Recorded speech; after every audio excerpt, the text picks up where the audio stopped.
Okay, so let's start with the first part of our workshop today, which is focused on the principles of education for sustainable development, also known as ESD. So by the end of this first part of our workshop, you will be able to understand why ESD is so important, what dimension it has, and what role you as educators have to play. It will also help you recognize some principles and values that ESD can offer in the early childhood settings. And of course, it will give you the opportunity to explore some practical strategies that you can incorporate in your teaching methods. So, what is ESD? Let's start with its aim. ESD aims at building competencies that enable individuals to reflect on their own actions while considering their current and future social, cultural, economic, and environmental impacts from a local and a global perspective.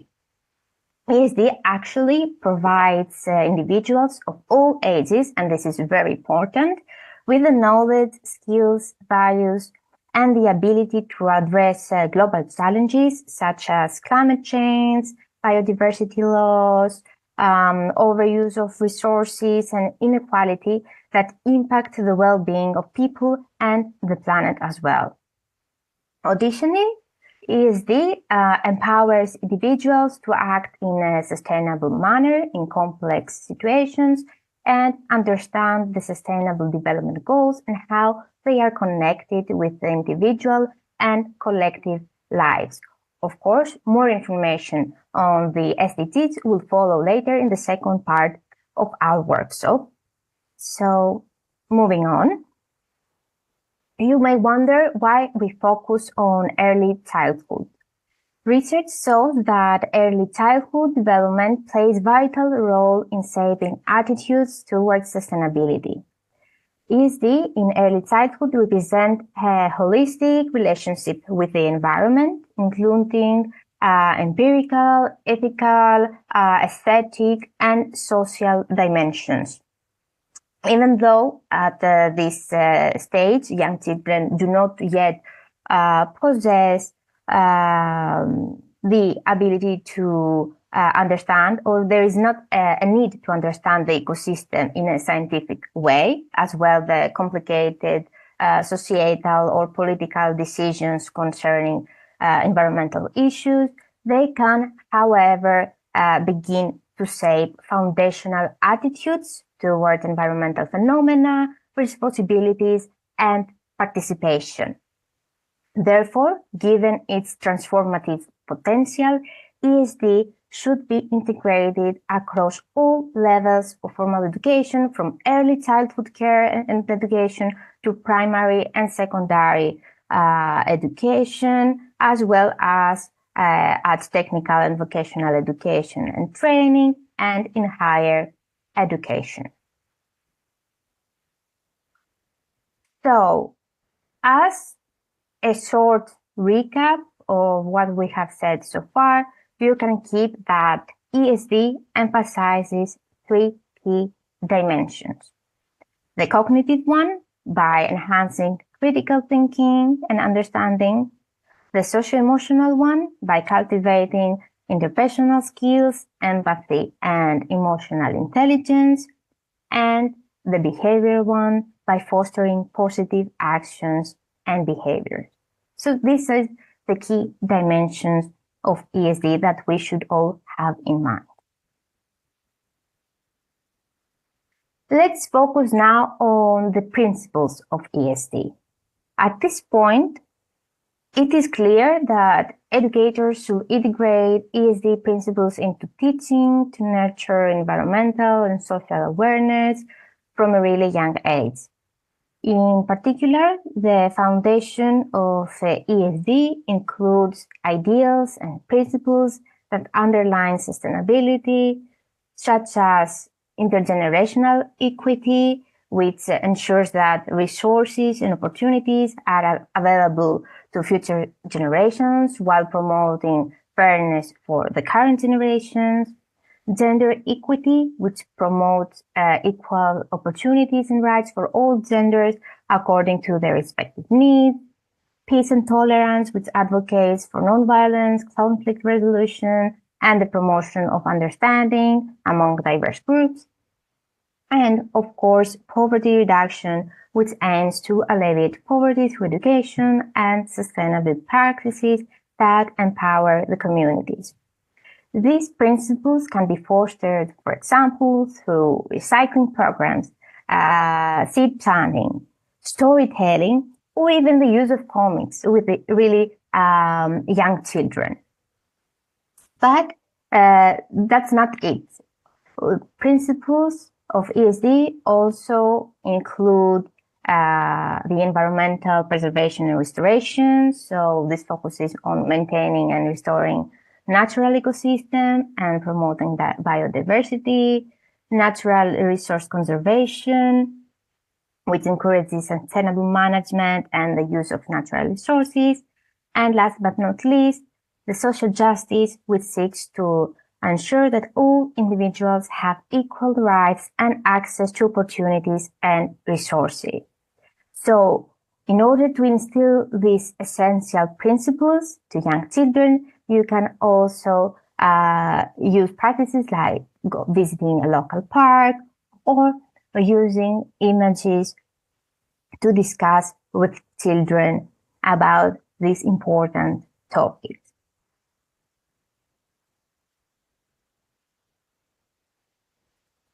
Moving on to the values of ESD, UNESCO identifies core values that include human dignity, fundamental freedoms, human rights, equity, and care for the environment. These values are very important because they can shape responsible global citizens who can contribute to solving urgent challenges as we saw before, and they also create a foundation for actions that promote sustainability and social justice. And again, these values can be brought to young children through many different ways, such as stories, role-playing, discussions based on pictures, songs, or other kind of games.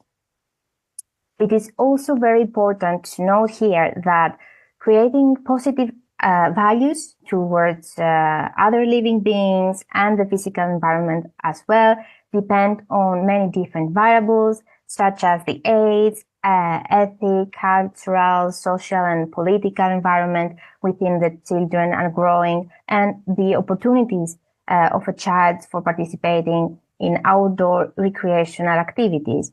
There are also some researchers, for instance, who argue that children who engage in outdoor activities will automatically be more interested in the environment's future.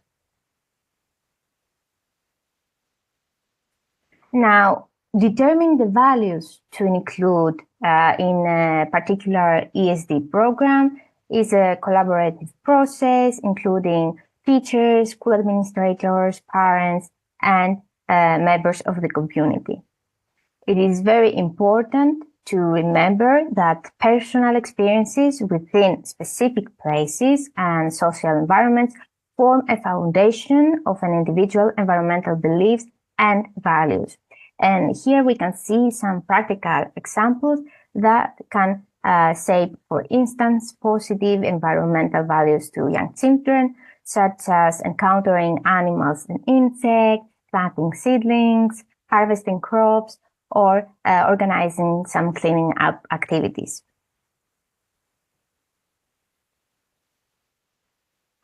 And having all this in mind, we are now in the part that we would like to ask you to brainstorm in different groups and ask to our question, what practical strategies do you use for integrating ESD in early childhood education?